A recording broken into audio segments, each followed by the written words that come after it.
सरदार तुम्हारा है, तुम झूठ को सच लिख दो, अखबार तुम्हारा है। तो गोदी मीडिया का तो वो हाल है, बड़े मीडिया का। तो बड़ा वो कबीर साहब को ज्ञान सिद्धि थी, तो कबीर साहब ने कहा है कि छोटा बड़ा ना जानिए जो गुणवंता हो।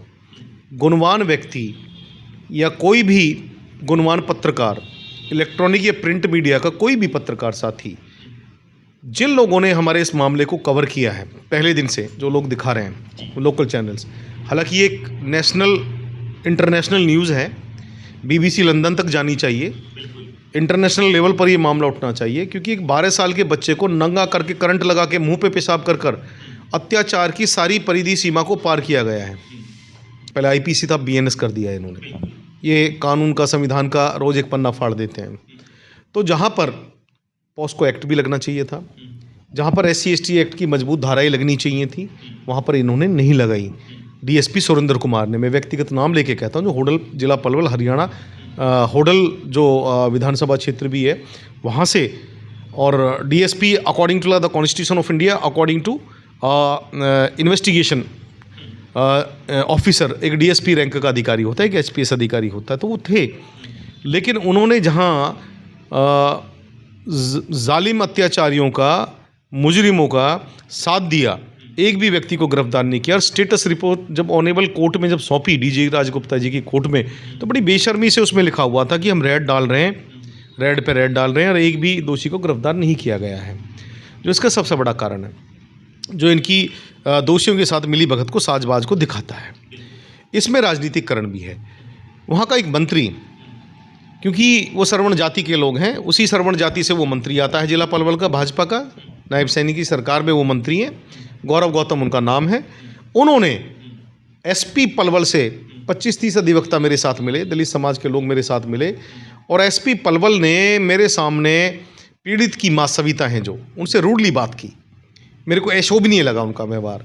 मैंने उनको कहा कि आप जनता के नौकर हैं, आपको तनख्वाह भी मिलती है तो जनता की टैक्स से मिलती है, और भारत के गरिमापूर्ण संविधान और कानून से आप बड़े नहीं हैं। तो मैंने ये सारा मामला, ये जब गिरफ्तारी नहीं हुई तो ऑनेबल SC कमीशन में ये मामला गया। 13 तारीख को वहाँ पर पेशी थी। 13 तारीख को बीच में, 13 तारीख से पहले जो बीच में घटनाक्रम हुआ, जहाँ ऑनरेबल हाई कोर्ट में भी दोषी बेल लगा रहे थे, उसको भी ज्यूरी जो बैठी हुई थी, ऑनेबल चेयरपर्सन थे, डायरेक्टर, डिप्टी डायरेक्टर थे, जजेस थे, वकील थे, पूरी ज्यूरी थी SC कमीशन में।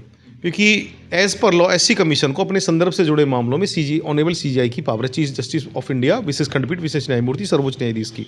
मैं आपको ये बताना चाहता हूँ कि इस मामले में ज्यूरी ने फटकार लगाते हुए DSP होडल साहिल जो आए थे ट्रेनिंग के बाद, जिन्होंने ज्वाइन किया होडल में, उन्होंने खुद बताया, उनको फटकार लगाई कि दोषी गिरफ्तार नहीं है, और ऑनेबल हाई कोर्ट तक वो बेल लगा रहे। तो हम समझ सकते हैं कि पुलिस किसके साथ है, पीड़ित के साथ है, दोषियों के साथ है। कुल मिला के बात यह है, देखिए केंद्र में जो है भाजपा की सरकार है, अच्छा हरियाणा में जो मुख्यमंत्री वो भी भाजपा के हैं, तो ये तो वही बात हो गई, अगर भाजपा का कोई होगा तो ना उसकी गिरफ्तारी होगी और ना ही इस केस पर ठीक तरीके से जो कार्रवाई होनी चाहिए वो नहीं हो। क्योंकि बातों से पता लग रहा है, जिस तरीके से हम भी इस केस को देख रहे हैं, 3 दिन तक ना तो FIR लिखी गई, और उल्टा कहीं ना कहीं जो दलित परिवार है, वो नाबालिग जो बच्चा है, उसी पे उल्टा कहीं ना कहीं ये केस डालने की कोशिश की गई।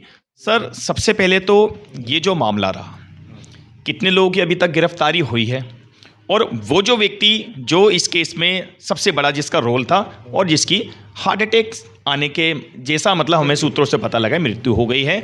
अब वो जो व्यक्ति था, उसने क्रूरता की जो सारी हदें थी वो पार कर दी। ये जो मामला है, अब कैसे देख रहे हैं आप, कोर्ट कैसे देख रहा है, प्रशासन कैसे देख रहा है? क्योंकि इसमें जो कहीं ना कहीं मेरे को जो एक जो झोल मोल जो लग रहा है, वो BJP पार्टी का लग रहा है। ये कुछ ना कुछ उजागर चीज़ें हो रही हैं। जी, मैं आपको बताना चाहता हूँ आपके चैनल के माध्यम से, आपने बड़ा साहस किया, साहस करके प्रश्न आपने पूछा है, तो मैं आपको बताना चाहता हूँ। देखिए, जब हालात ख़राब होते हैं ना, तो बड़े दुर्भाग्य की बात है, वहाँ पर जो रिजर्व विधानसभा है, जो बाबा साहब अम्बेडकर ने संविधान लिखा, कितनी जाति, कितनी बोली, कितनी भाषा, कितनी संस्कृति, कितने धर्म, कितने पंथ, कितने संप्रदाय, सबको सोशल जस्टिस देता है। जो हो रहा है, जो भाजपा सरकार में हो रहा है, भाजपा शासित प्रदेशों में आज भी हाथरस इतना बड़ा मामला आज भी वो परिवार सुरक्षा के नाम पर उसको बंधक बनाया हुआ है। कोई भी फैसिलिटी, मकान, दुकान, सरकारी नौकरी कहीं भी उन लोगों को नहीं दी गई है, वो डेमोरलाइज किए गए हैं। तो देश के अंदर इन्होंने एक सिस्टम बना दिया है मोदी जी की सरकार ने, और हरियाणा में खासकर, कि पहले तो मुकदमे दर्ज नहीं होते, मुकदमे दर्ज हो जाते, गिरफ्तारियाँ नहीं होती, गिरफ्तारियाँ अगर हो जाती है तो इनकी बेलें हो जाती हैं। पहली बात तो इस मामले में मुझको 3:23 पर, जब देर रात, डॉक्टर भी कहते हैं कि 3 और 4 का पीरियड कुंभकर्ण नींद का होता है, जब डॉक्टर गहरी नींद में सोए होते हैं, कोई भी व्यक्ति गहरी नींद में सोया होता है, डॉक्टर बताते हैं कुंभकर्ण नींद उसको।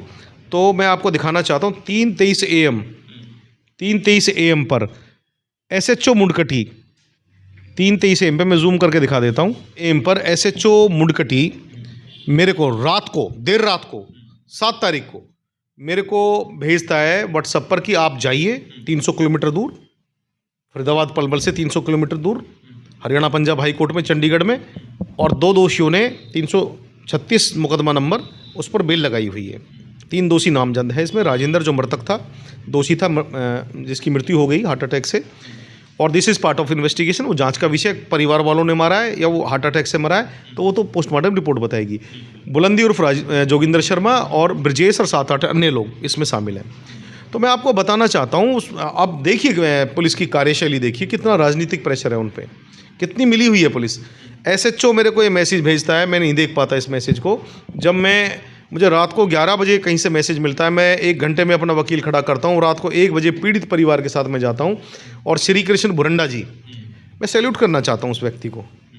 वो रिटायर NDMC डिपार्टमेंट में एक अधिकारी रहे, रिटायरमेंट होने के बाद, और मैंने उनको फ़ोन किया, मुझे लगा कि उनमें बहुत मानवता है। जहाँ इतना बड़ा मामला कि 12 साल के बच्चे को नंगा करके सर्दी में, शीतलहर में 3rd डिग्री से ऊपर टॉर्चर किया गया, करंट लगाए गए, चमड़ी उतार दी गई और मुंह पर पेशाब किया गया, गुप्तांगों में पाइप दिए गए, पैरों में आग जलाई गई। सिर्फ उसकी गुनाह क्या था कि जाति जो जाति नहीं है, वो जान बचाने के लिए उस घर में घुसा था। शराबी गाड़ी लेकर उसके पीछे भगे। 3 बच्चे कहीं से आ रहे थे, वो ट्यूबलाइट उठाने का, बर्तन मांजने का काम करता था। कृष्ण वाटिका दिल्ली मथुरा रोड पर पड़ती है, होटल बंचारी के बीच में। जब आ रहे थे तो शराबी वहाँ गाड़ी में स्विफ्ट कार बताई जा रही थी, जो मुझे बताया। मैं इसमें मुख्तार खास हूँ, स्पेशल पावर अटॉर्नी 100 रुपये के स्टम्प पेपर पर पीड़ित ने कोर्ट और कानून की पैरवी के लिए मुझे दी हुई है, और मैंने पैरवी भी की। जब 3 दिन तक मुकदमा दर्ज नहीं हुआ, ये लोग मेरे पास आए, तो मैंने वहाँ बड़ी ताकत से लड़ाई लड़कर, संघर्ष करके तब ये मुकदमा दर्ज कराया। उसके बाद पुलिस ने पहले दिन से पुलिस प्रेशर में थी, दोषियों के साथ थी। आप समझ सकते हैं कि ऑनरेबल हाई कोर्ट से, सेशन कोर्ट से लेकर ऑनरेबल हाई कोर्ट तक बेल कराने के लिए तो पुलिस उनका साथ दे रही है दोषियों का, और गिरफ्तार नहीं कर रही है। तो पुलिस किसके साथ है, न्याय किसके साथ है? गरीब विधवा के साथ तो नहीं है, दलितों के साथ तो नहीं है। यही हो रहा है मोदी जी की सरकार में, भाजपा शासित प्रदेशों में। तो मैं आपको बताना चाहता हूँ इस मामले में उन्होंने, जब मैंने व्हाट्सअप देखा तो मैंने कहा कि तो 3:23 पे आप देर रात को आपने किया है। अगर मैं हज़ारों मैसेज आते हैं, मैं नहीं देख पाता, मैं पॉलिटिकल सोशल व्यक्ति में नहीं देख पाता, तो फिर इनकी तो बेल हो जाती। हमारा वकील खड़ा नहीं, तो आर्गूमेंट कोई करता नहीं। दरअसल इसीलिए तो उन्होंने 3:33 पे आपको ये भेजा है, जिससे कि आप देख ना पाएँ। जी, मैं देख ना पाऊँ। फिर चालाकी से फिर बाद में जब बात होगी और वो चला गया SHO, उसके बाद में फिर मुझे व्हाट्सअप कॉल की है उसने, दिखाने के लिए, बताने के लिए आने वाले समय। तो इसमें मैं आपको बताना चाहता हूँ, DSP सुरेंद्र कुमार, SHO मुंडकटी, ये लोग इसमें शामिल हैं, SP भी इसमें शामिल हैं, और इन लोगों को ऑनरेबल SC कमीशन नोटिस भी किया, लेकिन SP नहीं आए, SP की जगह DSP आए, और उसको वहाँ से चेंज कर दिया, क्योंकि उसी पलवल ज़िले में जो जंगल राज बन चुका है हरियाणा में, दलितों पर इतना अत्याचार है, उसी पलवल ज़िले में 1 जनवरी को एक मामला होता है, एक वाल्मीकि सतीश सैलोटी गांव, उसी पलवल ज़िले में, जहां बंचारी गांव पलवल ज़िले में आता है, हरियाणा में, हत्याकांड हो जाता है। उसकी कहीं ना कहीं ये एक बड़ा सवाल है। विपक्ष के नेता, अगर कोई, ये लगा लो, एक हल्की सी अगर कोई बात हो जाती है या पता लगता है कि भाई यहाँ से ये चीज़ ऐसे हो गई, तो वो रोने लग जाते हैं, सड़कों पर आगजनी होने लग जाती है। लेकिन जब बात दलित की आती है, किसी नाबालिग की आती है, किसी गरीब की आती है, तो आप समझ रहे हैं। देखिए, मेरठ तो वो पहुँच गए, लेकिन यहाँ से 35 किलोमीटर दूर फरीदाबाद सिविल अस्पताल में बच्चा दाखिल था, तो वहाँ पर नहीं पहुँचे वो। आप चंद्रशेखर की बात कर रहे होंगे। मैं चंद्रशेखर की भी बात कर रहा हूँ, मैं तमाम दलित नेताओं की बात कर रहा हूँ, मैं AICC में बड़े बड़े पदों पर जो दलित नेता है, मैं उनकी भी बात कर रहा हूँ, मैं राजेंद्र की भी बात कर रहा हूँ। ये सवाल बहुत निकल के आता है। सरकार तो हमारे पक्ष में नहीं है दलितों के, सरकार तो दलित विरोधी है, संविधान विरोधी है, बाबा साहब के संविधान के पीछे लगी हुई है। हम मिशन के आदमी, हम कैडराइज आदमी, ऐसा नहीं कि जाट समाज के लोग मदद नहीं कर रहे हैं हमारी, कर रहे हैं, लेकिन वो कर रहे हैं जो मिशन के लोग हैं, जिनके लिए राजनीति चौथे पायदान पर, पहले पायदान पर बाबा साहब अम्बेडकर, दलितों का हित है, वो लोग मदद कर रहे हैं।